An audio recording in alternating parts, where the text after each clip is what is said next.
Сәлеметсіздер ме? Менің есімім Даниярбек Сұлтан және бұл Стоп коррупция бағдарламасы. 2017 жыл біздің өмірімізге қоғам белсенділері, сарапшылар, саяси сауатты азаматтар күткендей ешбір маңызды өзгеріс әкелген жоқ. Менің айтайын дегенім 2017 жылдың 1 қаңтарында қазақстандық шенеуніктердің кіріс және шығыс декларациясын жариялау енгізілмек. Ал халық қалауларының қандай мүлкі бар екені, қандай табысы барын білгенде артық болмас еді. Дегенмен оны білуге әзірге ертерек болса, сондықтан алдымен декларациялаудың не екені және оны не үшін енгізілетінін біліп алайық.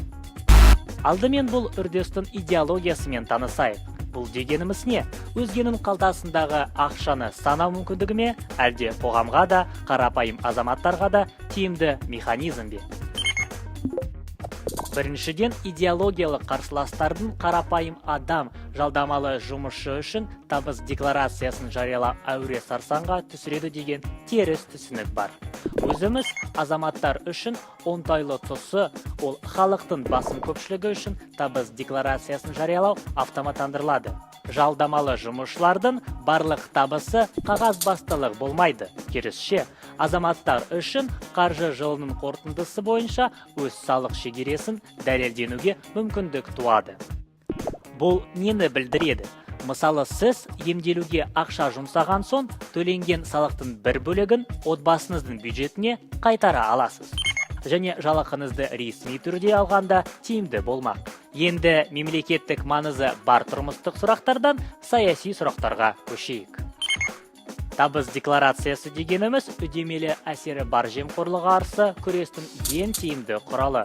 Ол дамыған сайын мемлекет қаржысын бей-берекет жұмсайтын шенеуніктерге өзінің жымқырған ақшасын жасыру қиынға соғады. Алғашқы 2-3 тіпті 5 жылда ауыз толтырып айтырлықтай ештеме болмайды. Декларациялауды енгізбес бұрын мүлік бірнеше бөлекке бөлініп, алыс немесе жақын туыстарының атына тіркелейді. Бірақ кейінірек ол Троя атына немесе жемқорлар жанұясында жасырған агентке айналады. Бастапқыды астыртын әрекетпен жен ұшын жалғасшылық ақпаратты шығармай ұстап тұрады. Алайда сыбайлас жемқорлық үздіксіз үрдіс. Жиналған қор геометриялық прогрессияда өдеп, қауіпсіздік схемасын шытынап сына бастайды. Көз алдыңызға елестетіп көріңіз, шенеуніктердің сансыз көп туыстары өздерінің елдегі орташа жалақысымен жыл сайын сатып алып жатқан ірі дүниелерімен жиналған ақшасын қалай заңдастырмақ.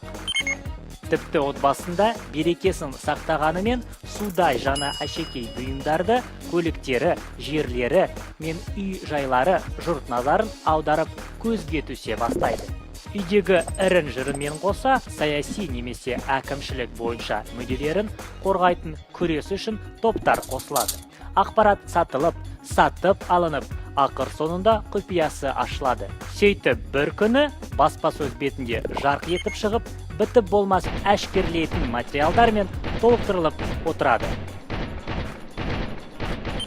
Біз Transparency Қазақстан әсіресе мемлекет ақшасы қатаң бақылауда болу тиіс деп есептейміз.